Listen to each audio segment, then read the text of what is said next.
బ్రహ్మాండ నాయకుని బ్రహ్మోత్సవం, బహురూపధారునికి బ్రహ్మోత్సవం, శ్రీభూసతులతో శరణాగతులతో, శ్రీభూసతులతో శరణాగతులతో, ఏడు కొండల పైన చక్కగా బ్రహ్మరూపునికి బ్రహ్మోత్సవం, అఖిల లోకాల అమృతోత్సవం, సుర సమూహాల సరసోత్సవం, వెంకటేశ్వరుని విజయోత్సవం, బ్రహ్మాండ నాయకుని బ్రహ్మోత్సవం, బహురూపధారునికి బ్రహ్మోత్సవం.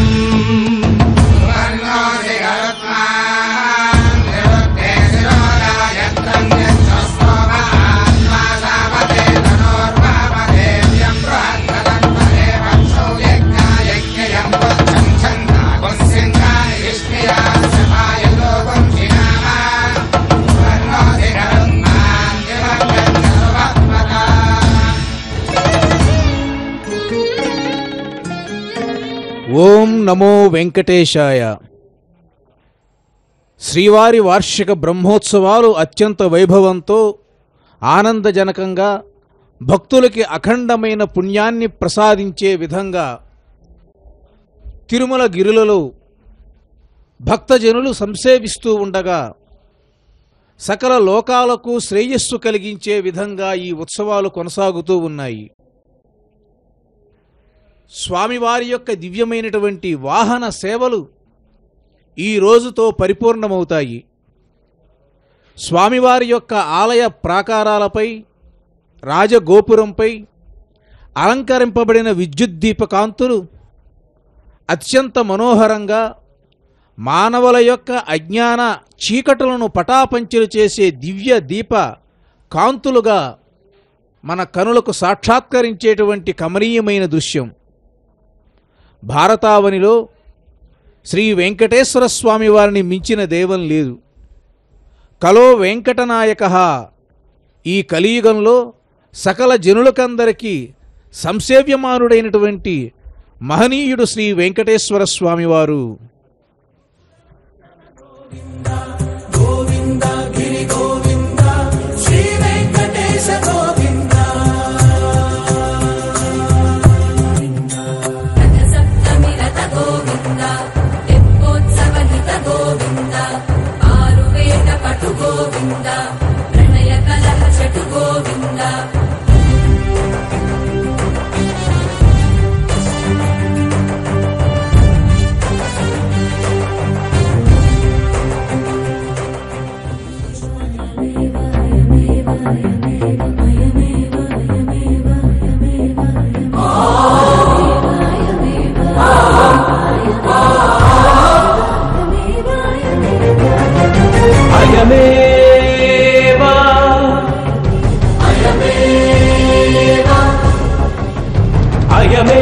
అయమేవ ఆదిపురుషో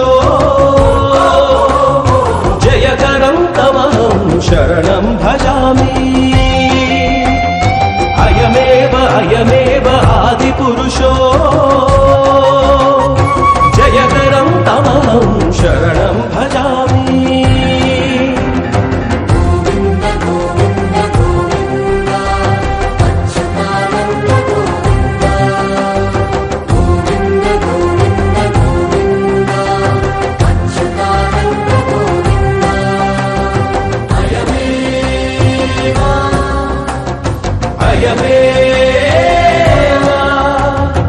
అయమేవ ఖలు పురా అవనీధరస్తు. అయమేవ వటదలాగ్రాధిశయనః.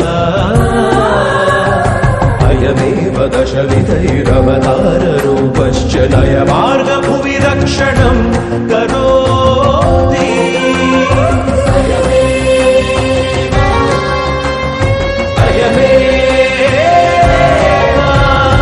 అయమేవ సతతం శ్రియః పతిర్దేవేషు. అయమేవ దుష్టదైత్యాంతకస్తు.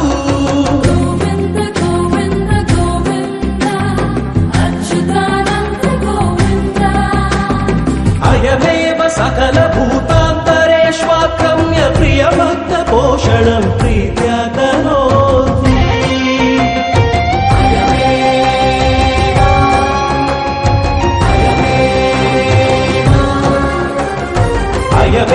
అయమేవ ఆది పురుషో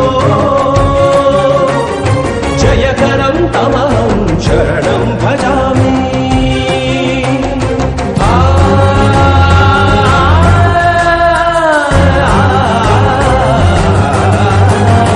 అయమేవ శ్రీ వెంకటాద్రౌ విరాజతే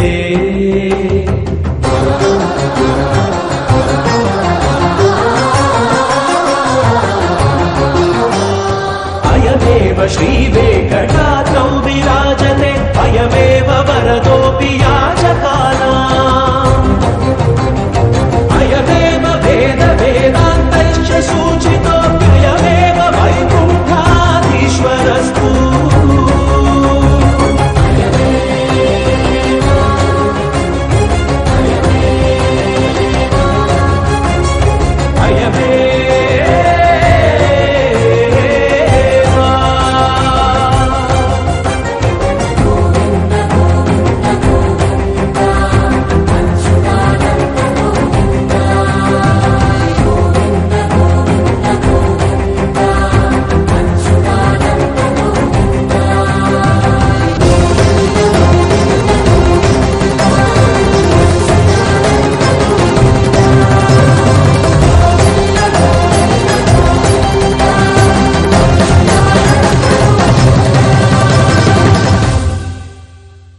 శ్రీ వెంకటేశ్వరుని బ్రహ్మోత్సవాలలో పరమాద్భుతమైనటువంటి వాహనాలలో ఒకటి అశ్వవాహనం.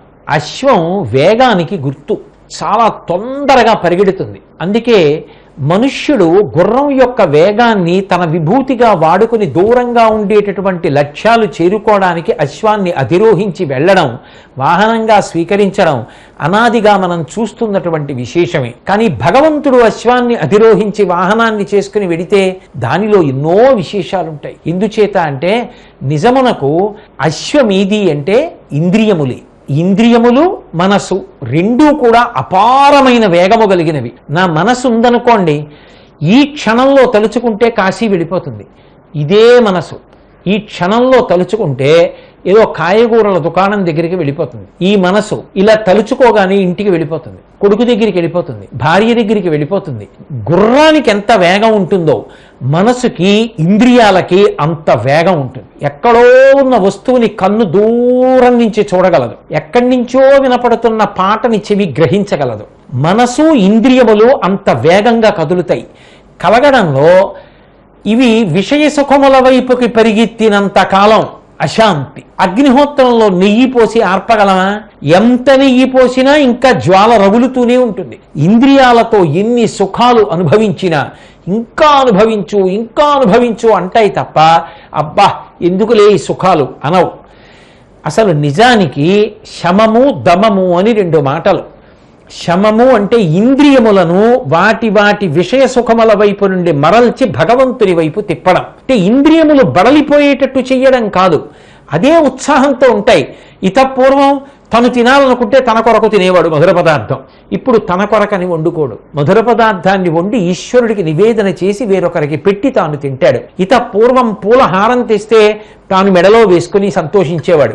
ఇప్పుడు పూలహారం తెస్తే భగవంతుని పాదముల మీద పెట్టి పుష్పహారము చేత అలంకరింపబడిన భగవంతుని యొక్క పాదముల వైభవాన్ని, ఆ సౌకుమార్యాన్ని, సౌందర్యాన్ని మనసులో చూసి ఎంతో సంతోషించి నిర్మాల్యంగా ప్రసాదంగా కన్నులకు అద్దుకుని మెడలో వేసుకుంటాడు, తల మీద పెట్టుకుంటాడు, ప్రసాదంగా భార్యకి ఇస్తాడు. అంటే ఇప్పుడు భగవంతునితో ముడిపడింది. భగవంతునితో ముడిపడగానే ఆ వేగం తగ్గిపోతుంది, ఆ విచ్చలవిడితనం తగ్గిపోతుంది.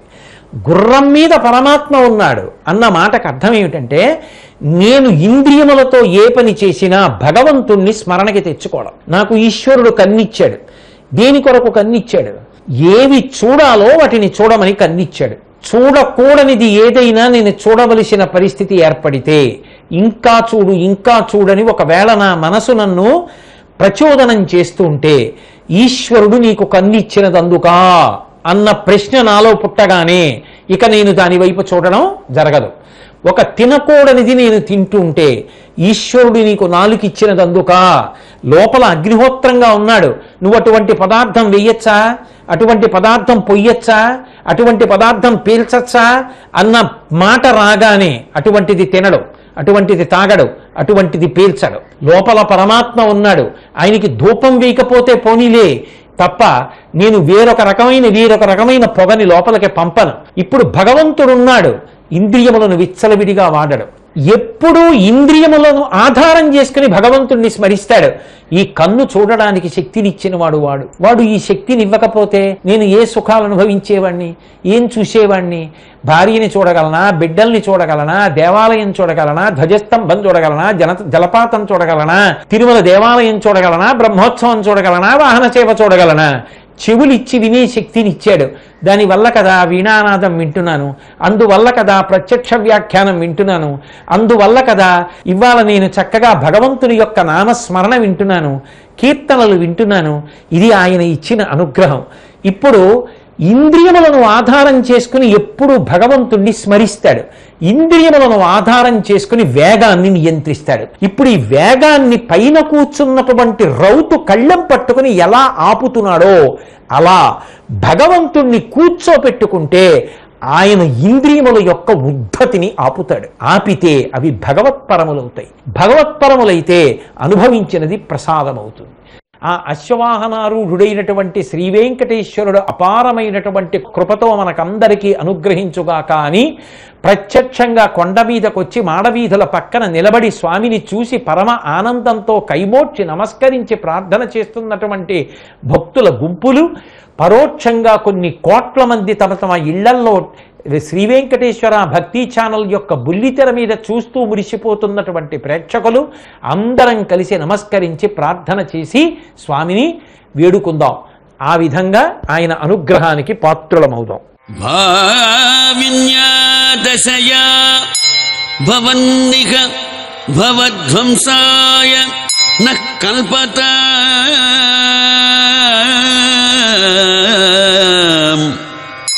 కల్కీ విష్ణు యశస్సుతః కలికథా కాలుష్యకూలంకషః భావిన్యాదశయా భవన్నిహ భవధ్వంసాయ నః కల్పతాం కల్కీ విష్ణు యశస్సుతః కలికథా కాలుష్యకూలంకషః నిశ్శేషక్షతకంటకే నిశ్శేషక్షతకంటకే క్షితితలే ధారాజలౌఘైర్ధ్రువం ధర్మం కాత్తయుగం ధర్మం కాత్తయుగం ప్రరోహయతి యన్నిస్త్రింశదారాధరః ధర్మం కాత్తయుగం ప్రరోహయతి యన్నిస్త్రింశదారాధరః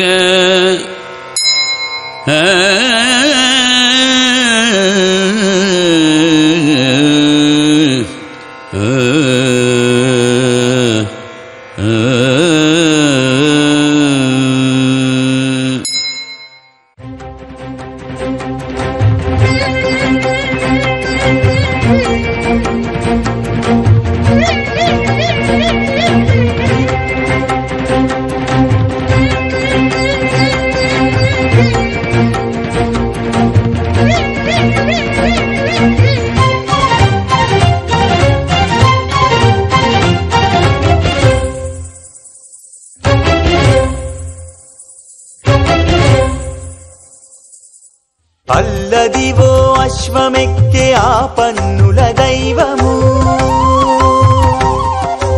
అల్లదివో అశ్వ అశ్వమెక్కే ఆ పన్నుల దైవము చల్లగా అనుగ్రహించు సర్వోన్నత రూపము అల్లదివో అశ్వమెక్కే ఆ పన్నుల దైవము చల్లగా అనుగ్రహించు సర్వోన్నత రూపము అల్లదివో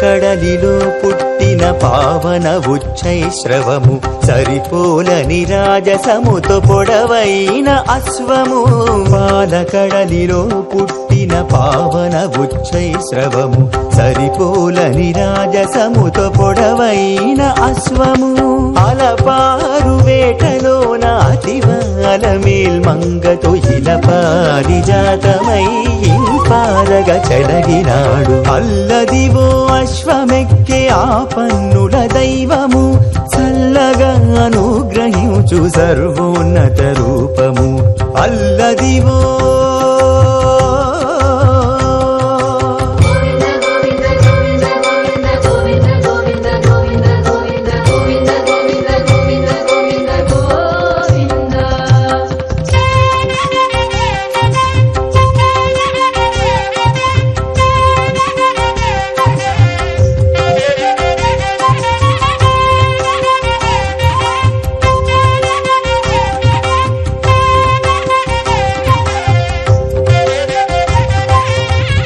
యుగాంతమున తాను కల్కి స్వరూపుడై కాలాశ్వమురయమెక్కి కాలాగ్ని స్వరూపుడు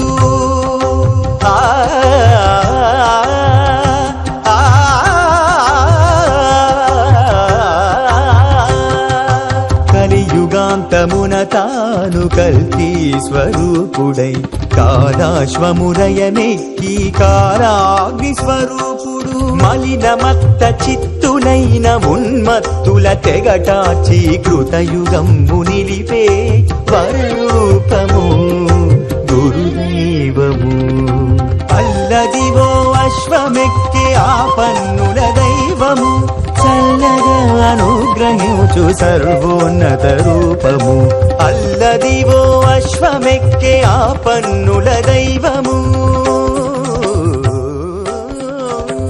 వెంకటాద్రి సమం స్థానం బ్రహ్మాండే నాస్తి కించన వెంకటేశ సమోదేవో నభూతో నభవిష్యతి కలియుగ ప్రత్యక్ష దైవము ఆశ్రిత భక్తకల్పవృక్షము భక్తుల కొంగు బంగారమైన తిరుమల శ్రీ వెంకటేశ్వర స్వామివార్ల దివ్య కరుణా కటాక్ష వీక్షణాలు భక్తులకందరికీ లభించాలని సంప్రార్థన గావిస్తూ శ్రీవారి వార్షిక బ్రహ్మోత్సవాలలో ఈరోజు 8వ రోజు మానవుల యొక్క అష్ట కష్టాలను తొలగించేటువంటి రోజు స్వామివారికి ఇష్టమైనటువంటి అశ్వవాహన సేవ జరుగుతున్న రోజు స్వ అనేటువంటి అక్షరానికి ఉండుట అని అర్థము నా శ్వ అంటే ఉండకుండా ఎల్లప్పుడూ వెళ్ళేటువంటిది కాబట్టి గుర్రానికి అశ్వము అని పేరు మానవుడు కూడా ఎక్కడా ఒక్క క్షణం కూడా ఉండకుండా నిరంతరము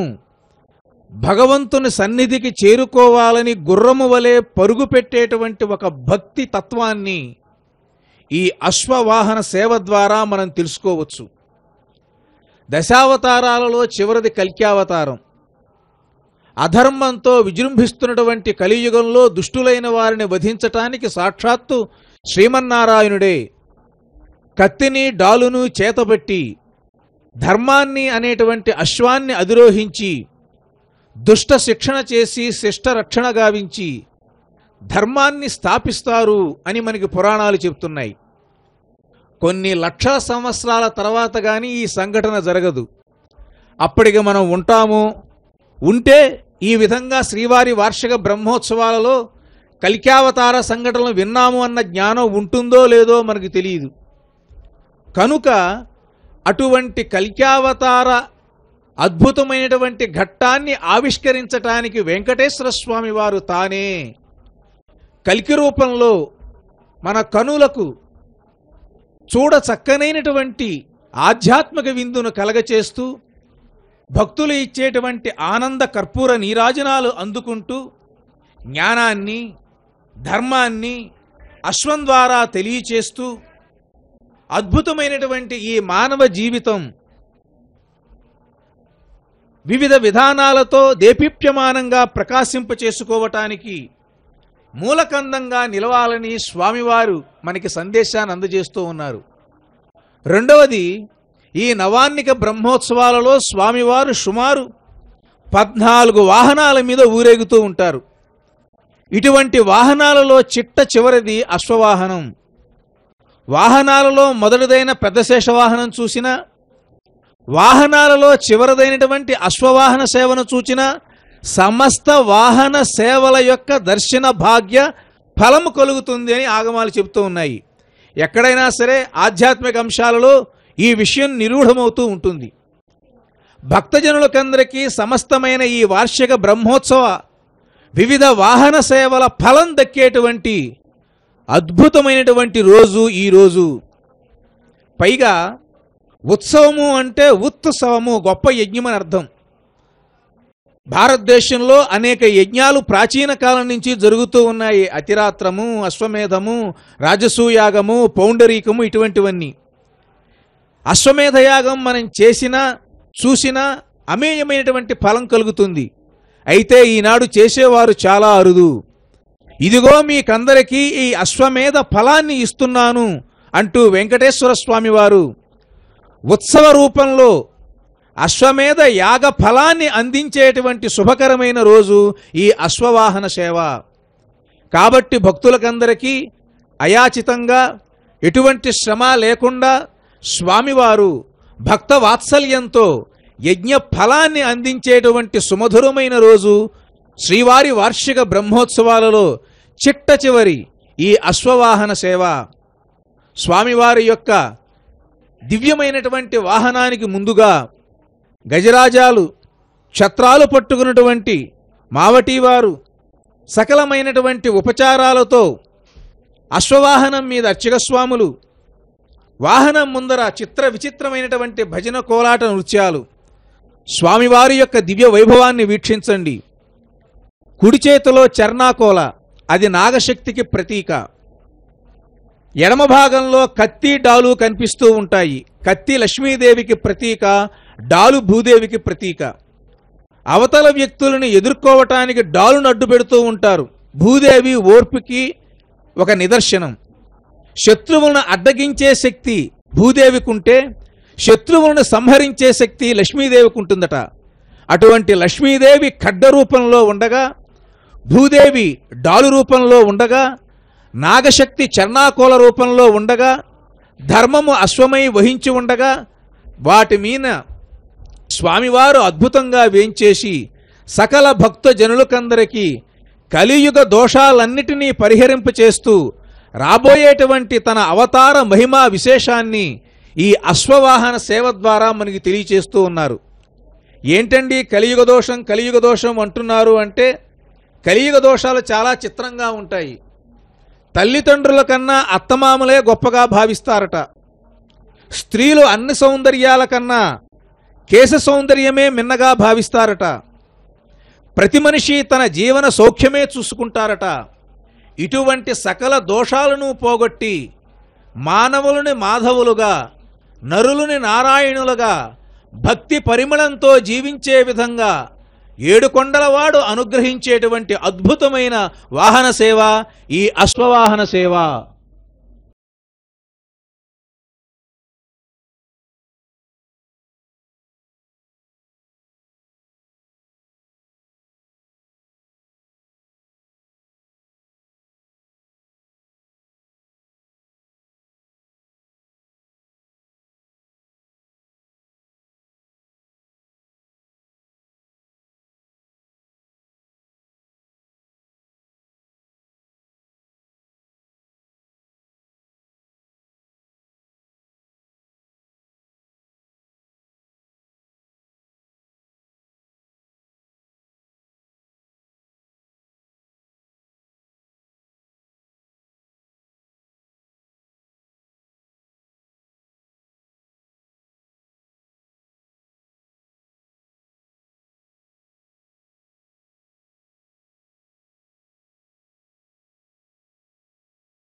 జాంబూనदैराभरणैः प्रदीप्तम् वक्षस्थले दक्षकुचोर्ध्वभागे श्रीवत्स लक्ष्म्यञ्चितदिव्यरूपं श्रीवेङ्कटाधीशमहं प्रपद्ये श्रीवेङ्कटाधीशमहं प्रपद्ये। అద్భుతాద్భుతమైనటువంటి పరమ పవిత్రమైనటువంటి తిరుమల గిరులలో జరుగుతూ ఉన్నటువంటి ఈ బ్రహ్మోత్సవ సంరంభంలో స్వామివారి యొక్క వాహన కైంకర్యాలలో చివరి వాహన కైంకర్యమైనటువంటి అశ్వవాహన సేవను మనం వీక్షిస్తూ ఉన్నాం. మనం భాగ్యవంతులం కనుకనే అటువంటి దివ్యమైనటువంటి ఈ సందర్భాన్ని వీక్షించగలిగినటువంటి ఆ స్వామిని కీర్తించగలిగినటువంటి ఒక అవకాశం మనకు లభించింది. చక్కగా మనం కనుక చూసినట్లయితే పవిత్రమైనటువంటి మాడవీధులు చతుర్వేదాలకు ప్రతీకలవి. ఆయన అధిరోహించినటువంటి అశ్వం సువర్ణాశ్వం. ఆయన ధరించినటువంటి ఆభరణాలు జాంబూనదాభరణములు. జాంబూనదము అంటే బంగారము అని అర్థం. అశ్వం కూడా చూసినట్లయితే సువర్ణంలో ప్రకాశిస్తూ ఉన్నది. అయితే సువర్ణ శబ్దానికి బంగారం అనేటువంటిది ఒక అర్థమైనట్లయితే మరొక అర్థం ఏమిటంటే చక్కటి అక్షరముల యొక్క పొందికతో కూడినటువంటి మహత్తరమైన వాంగ్మయం అన్నమాట. వాంగ్మయములన్నిటికీ మూలభూతమైనటువంటి వేదముల కంటే మించినటువంటి వాంగ్మయం మనకి శ్రేష్టమైన వాంగ్మయం మరొకటి కనబడదు. ఇటువంటి ఈ వేద వాంగ్మయాన్ని గురించి మనకు తైత్తరీయ సంహితాదుల్లో చెప్పినటువంటి వచనాన్ని కనుక చూసినట్లయితే ఛందాంసి వై అశ్వాహ అన్నారు. ఛందస్సులే అశ్వములు అని. ఛందశబ్దానికి తిరిగి రెండు అర్థాలున్నాయి. వేదమే ఛందస్సు అని, అదేవిధంగా ఈ గాయత్రి ఉష్ణిక్ మొదలైనటువంటి ఛందస్సులు గాయత్రి ఉష్ణిక్ అనుష్టుపు బృహతి పంక్తి త్రిష్టుప్ జగతి అతిజగతి శక్వరి అతిశక్వరి అష్టి అత్యష్టి ధృతి అతిధృతి ప్రకృతి ఆకృతి ఉత్కృతి సంకృతి అభికృతి ఈ మొదలైనటువంటి ఈ ఛందస్సులన్నీ కూడా అశ్వములే. అందుచేత అశ్వవిహారి స్వామివారు అంటే వేద విహారి స్వామివారు. వేదములను అధిరోహించి సంచరిస్తూ ఉంటారు సమస్త లోకాలలో కూడా. కారణం సమస్త లోకాన్ని చైతన్యపరచడం కోసం. ఈ సమస్త లోకాలని చైతన్యపరచడం కోసం అని చెప్పేసని అశ్వవిహారి అనేటువంటి కల్కి మూర్తిగా మనకి కల్కి అవతారం అనేటువంటిది ఏదైతే ఉన్నదో అది దశమావతారం. రాబోయే అవతారం అనేటువంటి ఈ కలియుగ వాసులమైన మనకు. కానీ కల్పే కల్పే అవతారా సంభవంతి అనేటువంటిది పౌరాణికం సూత్రం. దాని ప్రకారం మనకి పూర్వకల్పాలలో కూడా కల్కి అవతారం అది సంభవించి ఉన్నది. కనుక అటువంటి మహత్తరమైన దివ్యమైనటువంటి ఆ కల్కి అవతార మూర్తిగా ఆయన మనకు కనబడటంలో ఏంటంటే శత్రు నిహననం అనేటువంటిది తన యొక్క దీక్షగా ఆయన తీసుకుంటున్నారు. దానికోసం మనకు భాగవతాది పురాణాలలో చెప్పబడినటువంటి విధంగా ఆయన ధరించినటువంటి కరవాలం ఖడ్గం ఏదైతే ఉన్నదో ఆ ఖడ్గం ఏంటంటే ప్రణవాశ్వచరః అని ఆయనకి వ్యవహారం. అదేవిధంగా ప్రణవ ఖడ్గధర అని మరొక చోట ఆయన చేత ధరించినటువంటిది ప్రణవం. ఆ ప్రణవం ఖడ్గంగా ధరించారట. ప్రణవాన్ని అశ్వంగా ధరించారని వర్ణ రూపంలో కనుక మనం తీసుకున్నట్లయితే అది అశ్వం అన్నారు.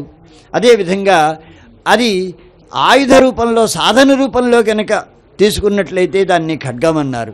కనుక అటువంటి దివ్యమైనటువంటి ఖడ్గాన్ని చేత ధరించినటువంటి ప్రణవ ఖడ్గాన్ని చేత ధరించి ఆయన ఏ హననం చేస్తున్నారంటే శత్రుహననం. ఈ శత్రుహననం ఏమిటంటే వేద మార్గ వ్యతిరిక్తమైనటువంటి శక్తులు ఏవైతే ఉన్నాయో జగత్తునంతటినీ భూమండలాన్ని నుంచి మొదలుపెట్టి భూలోక భువర్లోక సువర్లోక జనలోక అధోలోక సప్తలోకాలు ఊర్ధ్వలోకాలు ఏవైతే ఉన్నాయో ఆ లోకాలనన్నిటినీ కూడా హాని కలిగించి కీడు కలిగించేటువంటి శక్తులు ఏవైతే ఉన్నాయో ఆసురీ శక్తులు, వాటినన్నిటినీ దమింపచేయడం ఒకటైతే, అంతర్గతమైనటువంటి శత్రువులతో మన విధులను మన కర్తవ్యాలను మనం మరిచిపోయి సంచరించేటువంటి స్థితి నుంచి మనల్ని రక్షించడం కోసం కామ క్రోధ లోభ మోహ మద మాత్సర్యములు అనేటువంటి ఆ శక్తులు ఏవైతే ఉన్నాయో వాటిని హరింపజేయడం కోసమని స్వామివారు కల్కి రూపంలో మనకు సాక్షాత్కారాన్ని ఇస్తున్నారు, అనుగ్రహిస్తున్నారు అని మనం గ్రహించాలన్నమాట. కనుక ఇటువంటి ఈ కల్కిమూర్తి అయినటువంటి ఆ స్వామి అధిరోహించినటువంటి అశ్వాన్ని మనం వీక్షించినా సరే వేదానుగ్రహాన్ని మనం పొందగలుగుతాం. అశ్వారూఢుడైనటువంటి ఆ పరమాత్మని కనుక మనం చూసినట్లయితే ఆ పరమాత్మ యొక్క దృక్కులు మన మీద ప్రసరిస్తే చాలు. సాక్షాత్ దృక్కుల యొక్క ప్రసారం కూడా అక్కర్లేదు, అది కటాక్ష వీక్షణాలు చాలు. ఆ కటాక్ష వీక్షణాల చేతనే మన జీవితాలు ధన్యమవుతాయి. ఇటువంటి దివ్యమైనటువంటి ఈ అశ్వవాహనం మాడవీధులలో నెమ్మదిగా తూర్పు మాడవీధి నుంచి దక్షిణ మాడవీధిలోకి ప్రవేశిస్తున్నటువంటి ఒక దివ్యమైన మహత్తరమైన ఉజ్వలమైనటువంటి సందర్భం. ఈ సందర్భంలో మన మనస్సులో భక్తి తప్ప మరొక భావాన్ని ఉంచుకోకుండా మనం ఆ స్వామిని కొలవాలి. గోవింద శ్రీ వెంకటేశ గోవింద భక్తవత్సల గోవింద భాగవత ప్రియ గోవింద గోవింద హరి గోవింద గోకుల నందన గోవింద శ్రీనివాస గోవింద శ్రీ వెంకటేశ గోవింద శ్రీనివాస గోవింద శ్రీ వెంకటేశ గోవింద నిత్య నిర్మల గోవింద నీలమేఘ శ్యామ గోవింద గోవింద హరి గోవింద గోకుల నందన గోవింద శ్రీనివాస గోవింద శ్రీ వెంకటేశ గోవింద శ్రీనివాస గోవింద శ్రీ వెంకటేశ గోవింద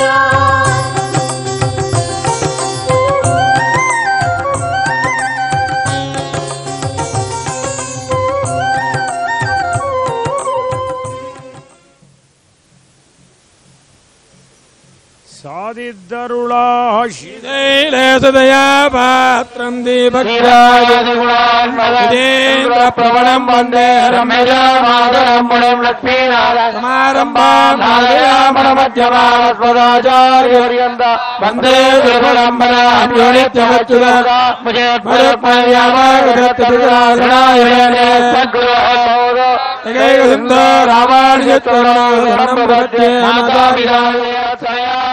సర్వమేణ ప్రణమామి మూర్ధనాభుతం ధరత్వమగదాక్రియ శ్రీభక్తిదారుళేయమాహాన్ ప్రహాళిదీంద్రమిత్రా శ్రీమత్పరాంగుతమణి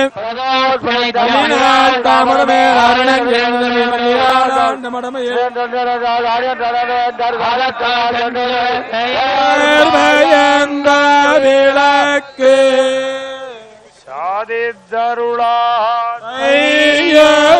சாதித்தருளாதெங்களே தளவிளக்கே தன் மண்டலமேட்டு மாறி மன்னாள் ஐயன கணர் கொண்டு தெருவணிந்து அழகே தனங்கரே தனங்கதேவா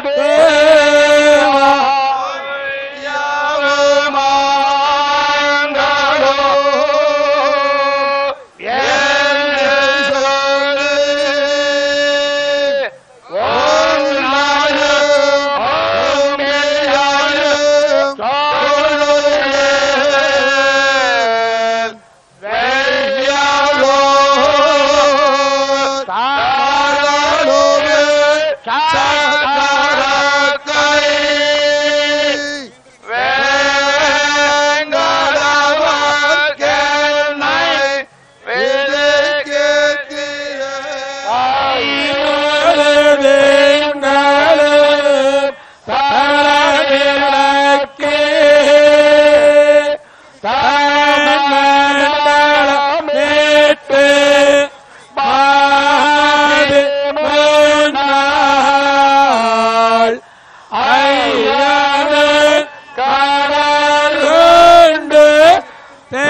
తురగము మీద నేర్పు మెరయా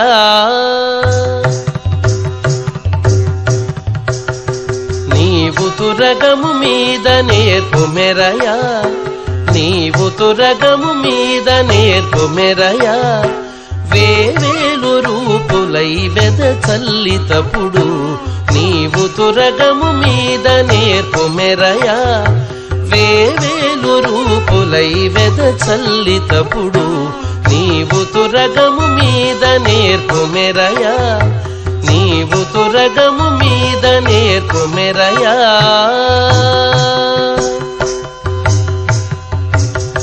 పదిలముగ నిరువంక పసిడి పింజలయంప పొదల తరకసములొరపులు నెరపగా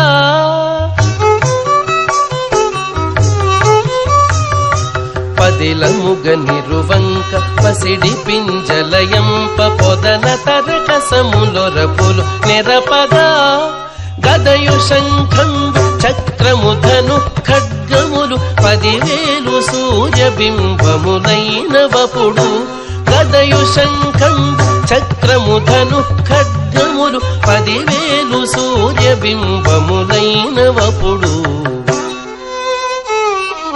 నీవు తురగము మీద నేర్పు మెరయా నీవు తురగము మీద నేర్పు మెరయా వేవేలు రూపులై వెద చల్లితప్పుడు నీవు తురగము మీద నేర్పు మెరయా నీవు తురగము మీద నేర్పు మెరయా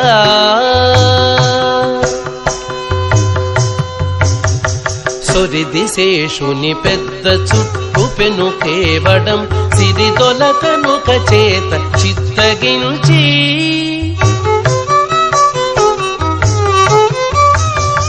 సొరిది శేషుని పెద్ద చుట్టు పెను కేవడం సిరిదొలకనుక చేత చిత్తగించి దురమునకు తొడవైన ధూమకేతువు చేత 20 బల్లెమయ్యేచెనందపుడు దురమునకు తొడవైన ధూమకేతువు చేత 20 బల్లెమయ్యేచెనందపుడు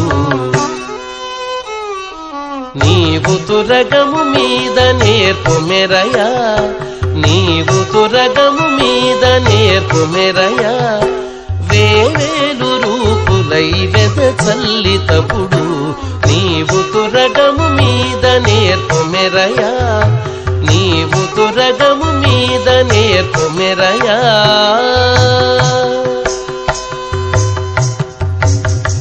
కరక జడతో రమాకాంత జయలక్ష్మియై తొరలి కౌగిట నిన్ను తొడికి పట్టి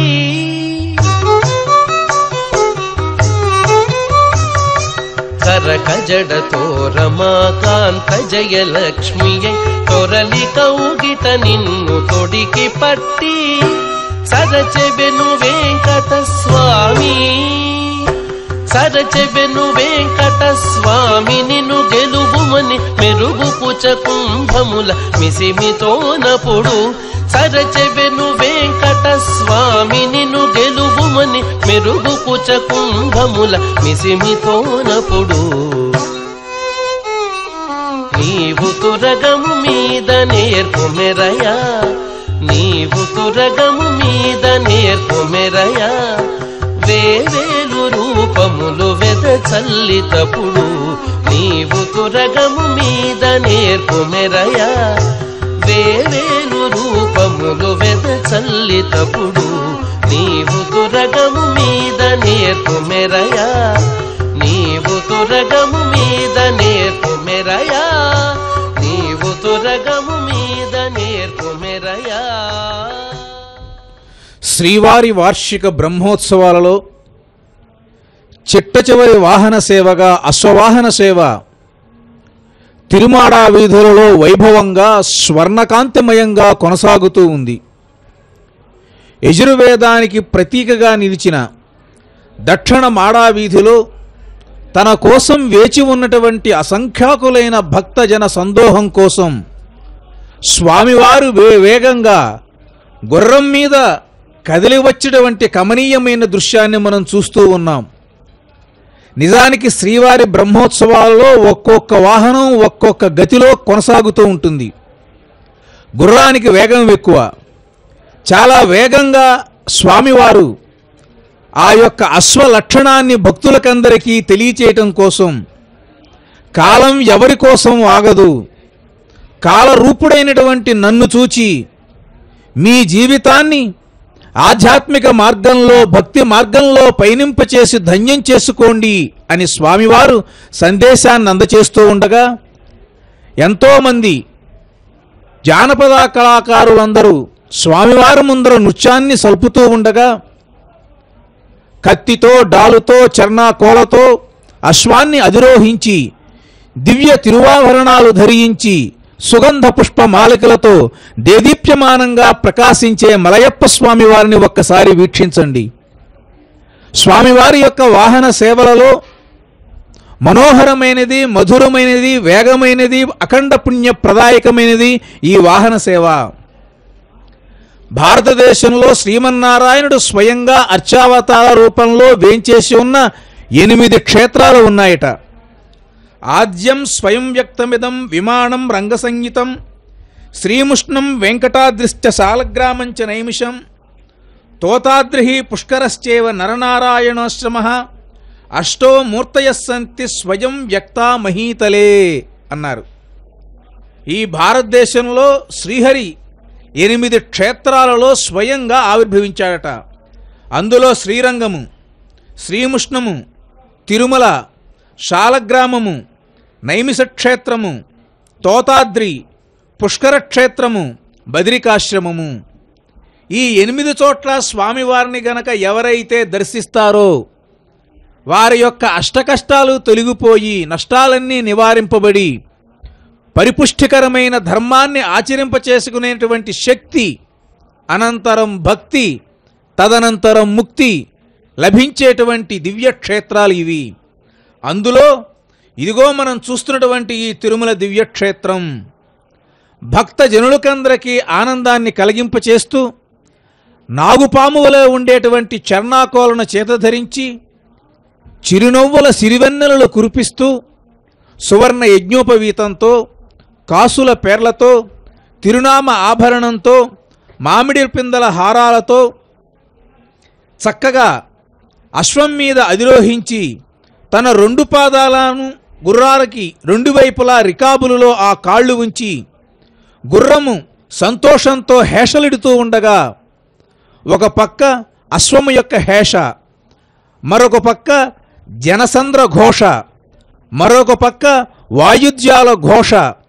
ఈ విధంగా తిరుమల దివ్యక్షేత్రం భూలోక వైకుంఠమై, కమనీయ కల్పవృక్షమై, అకుంఠితమైనటువంటి పుణ్యానికి మూలమై సమస్త భక్త జనులందరూ కేరింతలతో, భజనలతో, నృత్యాలతో స్వామివారిని వేనోళ్లగా కీర్తిస్తూ ఉండగా, ఓ స్వామి, ఈనాటి ఈ బ్రహ్మోత్సవాలలో చివరగా నీవు కనిపించేటువంటి కమనీయ రూపాన్ని చూసేటువంటి అదృష్ట భాగ్యాన్ని మాకు ప్రసాదించావా తండ్రి అంటూ భక్తులందరూ చేతులు ఎత్తి స్వామివారికి నమస్కరించి తమ యొక్క కృతజ్ఞతను తెలుపుకునేటువంటి దివ్య వాహన సేవ ఈ అశ్వవాహన సేవ. స్వామివారు స్వయంగా ఎందుకు అవతరించాలి అనంటే, భక్తానుకంపయ భగవాన్ స్వయమేవాభవేత్ తత్ స్వయం వ్యక్తం అన్నారు. భక్తుల మీద వాత్సల్యంతో, ఒకానొక అనుకంపంతో భగవంతుడే స్వయంగా ఒక విగ్రహ రూపంలో గనక వెలిస్తే దానిని స్వయం వ్యక్తము అంటారు. అదిగో అటువంటి స్వయం వ్యక్తమైన తిరుమల దివ్యక్షేత్రంలో మనం స్వామివారి యొక్క దివ్య వైభవాన్ని ఈ నవాన్నిక బ్రహ్మోత్సవాలలో అనేక విధాలుగా వీక్షించి తరించాం. ఇప్పుడు కల్కి రూపంలో మలయప్ప స్వామివారు కమనీయంగా కనిపించేటువంటి దృశ్యాన్ని వీక్షించి జన్మని చరితార్థం మనం చేసుకుంటున్నాం. మనుష్యులు ప్రతిష్ఠించిన దేవాలయాల కన్నా, పురాణ ప్రసిద్ధి పొందిన దేవాలయాల కన్నా, ఋషులు ప్రతిష్ఠించిన దేవాలయాల కన్నా, బ్రహ్మరుద్రాదులు ప్రతిష్ఠించిన దేవాలయాల కన్నా స్వయం వ్యక్తమైన దేవాలయంలో శక్తి అధికము. కాబట్టి మీరు ఒక్క నమస్కారం పెడితే వైకుంఠానికి తీసుకువెళ్ళే కారుణ్యమూర్తి, కమనీయమూర్తి, కలికిమూర్తి ఈ వెంకటేశ్వర స్వామి వారు. కాబట్టి సాధ్యమైనంత వరకు భక్తులు స్వయం వ్యక్త దేవాలయాలకు వెళ్ళి స్వామిని దర్శించుకోవటం ఒక అలవాటుగా చేసుకోవాలి. 2 కాళ్ళు ముందుకు ఎత్తి తీవ్రమైన వేగంతో చెవులు 2 పైకి లేపి ఉచ్చైశ్రవంగా ఈ గుర్రం కనిపిస్తూ ఉంటే స్వామివారు దుష్ట శిక్షణ చేయటం కోసం చక్కగా అశ్వాన్ని అధిరోహించి రత్న కుండలాలతో, అద్భుతమైనటువంటి మణి కిరీటంతో, సుగంధ పుష్పమాలికలతో, వివిధమైనటువంటి పతక హారాలతో దేదీప్యమానంగా ప్రకాశిస్తూ మీరిచ్చిన సొమ్ములన్నీ నేను అలంకరించుకుని మీకు ఆనందాన్ని కలగచేస్తున్నాను, వీక్షించండి అంటూ భక్తులకు తన యొక్క వాత్సల్య రూపాన్ని ఇన్ని విధాలుగా చూపిస్తూ ముందుకు కొనసాగుతూ ఉండగా అందమైన చిలకతో కూడుకున్న ఈ నృత్యం మనకి వార్షిక బ్రహ్మోత్సవాలలో ఎప్పుడూ కనిపించేటువంటి ఒక కమనీయమైన దృశ్యం. వివిధమైనటువంటి జానపద కళారూపాలతో శోభాయమానంగా అలరారుతున్నటువంటి స్వామివారి వైభవం ముందర ఇతర వైభవాలు ఎందుకు కొనరావు? అటువంటి స్వామివారి యొక్క దివ్య రూపాన్ని వీక్షించి జీవితాన్ని చరితార్థం చేసుకుందాం.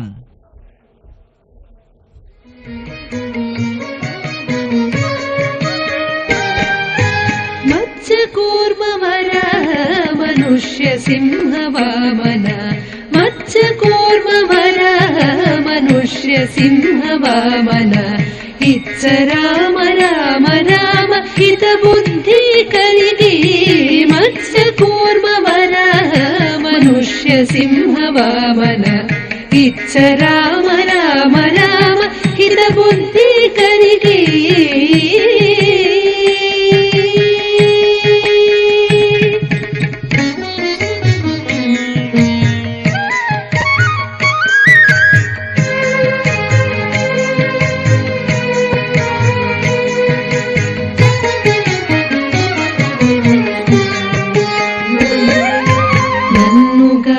కేశవ నారాయణ మాధవ మన్నించు గోవింద విష్ణు మధుసూదన, నన్నుగావు కేశవ నారాయణ మాధవ మన్నించు గోవింద విష్ణు మధుసూదన.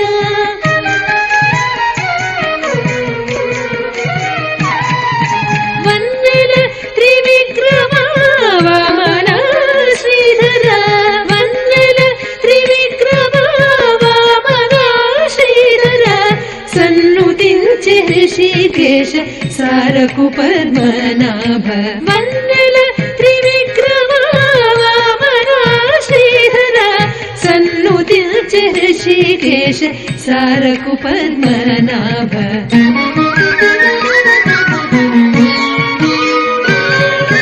మత్స్యకూర్మవర మనుష్య సింహ వామన, ఇచ్చ రామ రామ రామ హిత బుద్ధి కలిగి.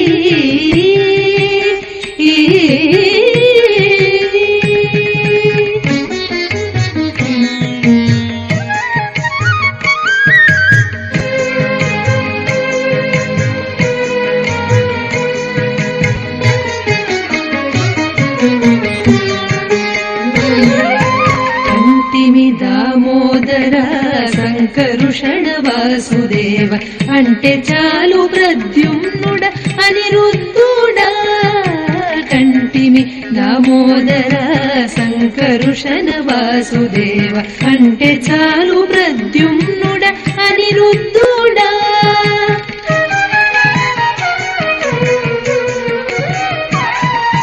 తొంటి పురుషోత్తమ దోక్ష జనారసింహమ, తొంటి పురుషోత్తమ దోక్ష జనారసింహమ, జంటవాయకు అచ్యుత జనార్దన, తొంటి పురుషోత్తమ దోక్ష జనారసింహమ, జంటవాయకు అచ్యుత జనార్దన.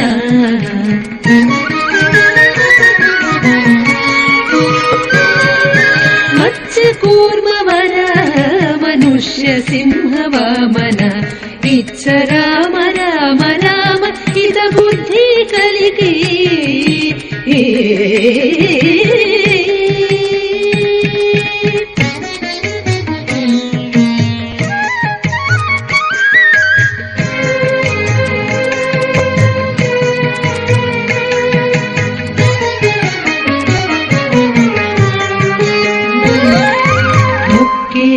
ఉపేంద్ర హరిమోహన శ్రీకృష్ణరాయ ఎక్కిటి శ్రీ వెంకటము ఇందిరానాథ ఉపేంద్ర హరిమోహన శ్రీకృష్ణరాయ ఎక్కిటి శ్రీ వెంకటము ఇందిరానాథ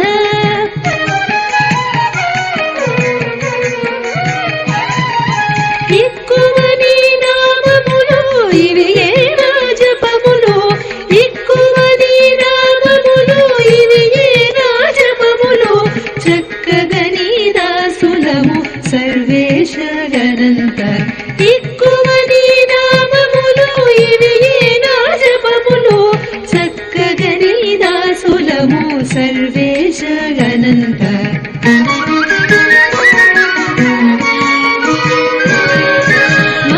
కూర్మవర మనుష్య సింహ వామన ఇచ్చ రామ రామ రామ హిత బుద్ధి కలిగి మచ్చ కూర్మవర మనుష్య సింహ వామన ఇచ్చ రామ రామ రామ హిత బుద్ధి కలిగి యోంతః ప్రవిశ్య మమ వాచమిమాం ప్రసుప్తాం సంజీవయత్యఖిల శక్తిధరస్వధామ్నా అన్యాన్శ్చ హస్తచరణశ్రవణత్వగాదీన్ ప్రాణాన్నమో భగవతే పురుషాయ తుభ్యం.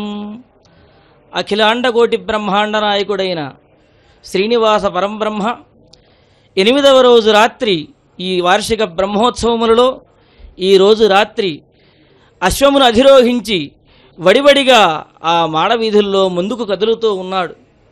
మనం చూస్తున్నాం ఆ మకర తోరణము కింద అనంతరత్న ప్రభాభాసితమైనటువంటి ఆభరణములను ధరించి వివిధ రకాలైనటువంటి మాలలతోటి స్వామివారు విరాజిల్లుతూ ఒక యుద్ధ వీరుని వలె గుర్రముని అధిరోహించి ఒక చేతితోటి కొరడాన్ని పట్టుకుని మరి ఒక వైపున దాలు కత్తి ధరించి మరి ఒక చేతితోటి ఆ గుర్రము యొక్క కళ్ళెములను ఒడిసి పట్టుకుని వడివడిగా ముందుకు వెళుతూ భక్తులందరినీ కూడా అనుగ్రహిస్తూ ఉన్నాడు. స్వామివారు ఈరోజు ఒక్కరే చక్కగా పారువేటకు బయలుదేరినట్టుగా ఈ తిరుమాడ వీధులలో విహరిస్తూ భక్తులందరినీ అనుగ్రహిస్తూ దక్షిణ మాడవీధి చివరి భాగము నుండి ఆ పశ్చిమ మాడవీధిలోకి తిరుగుతూ అనుగ్రహిస్తూ ఉన్నాడు స్వామి. స్వామివారి యొక్క అధిరోహించినటువంటి గుర్రము ఏదో కాదు, సముద్ర మథనంలో లక్ష్మీదేవితో పాటు ఉద్భవించినటువంటి ఉచ్చైశ్రవం, లక్ష్మీదేవికి తోబుట్టువు.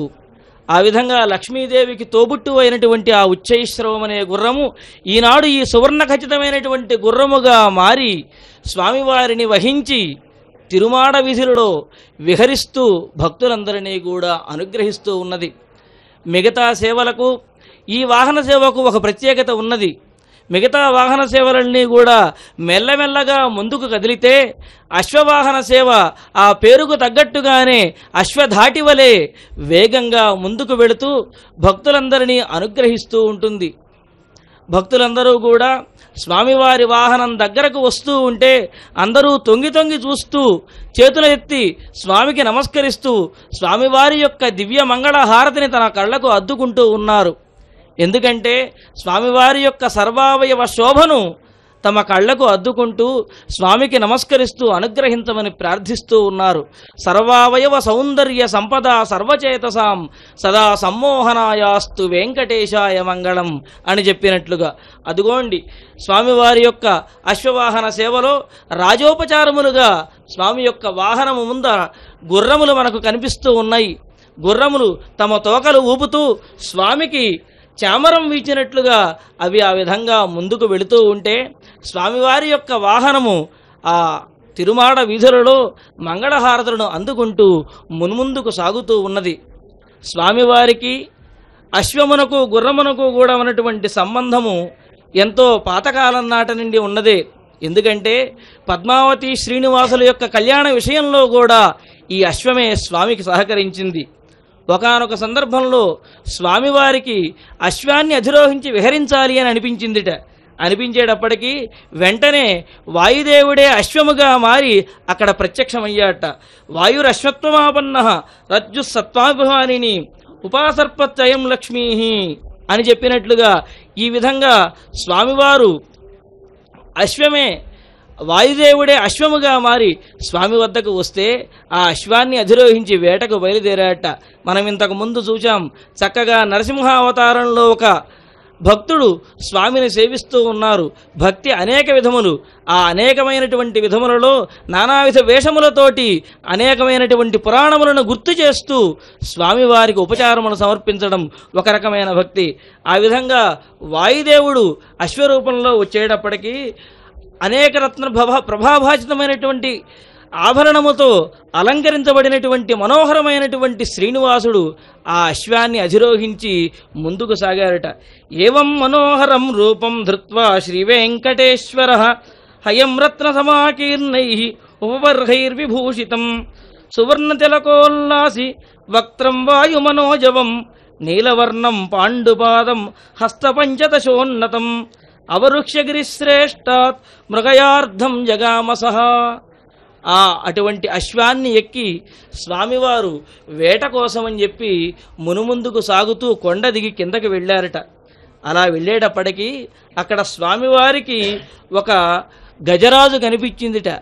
గర్జిస్తున్నటువంటి ఆ గజరాజుని వెంటాడు స్వామివారు ముందుకు వెళ్ళారట. కరీంద్ర సంగేన సమాగతో హరి తురంగమాస్థాయ వరాంగనానాం శ్రీగంధలేపారుణచారు వక్షా బాలార్కభాశోధ సమీపమాయయౌ. ఆ విధంగా ఆ గజరాజును తరుముకుంటూ స్వామివారు మునుముందుకు వెళుతూ అక్కడ పద్మావతీదేవి ఉన్నటువంటి ప్రదేశానికి వెళ్ళాడుట. ఆ విశేషాలను స్వామివారి యొక్క కీర్తనలో విందాం. గోవిందా గోవింద.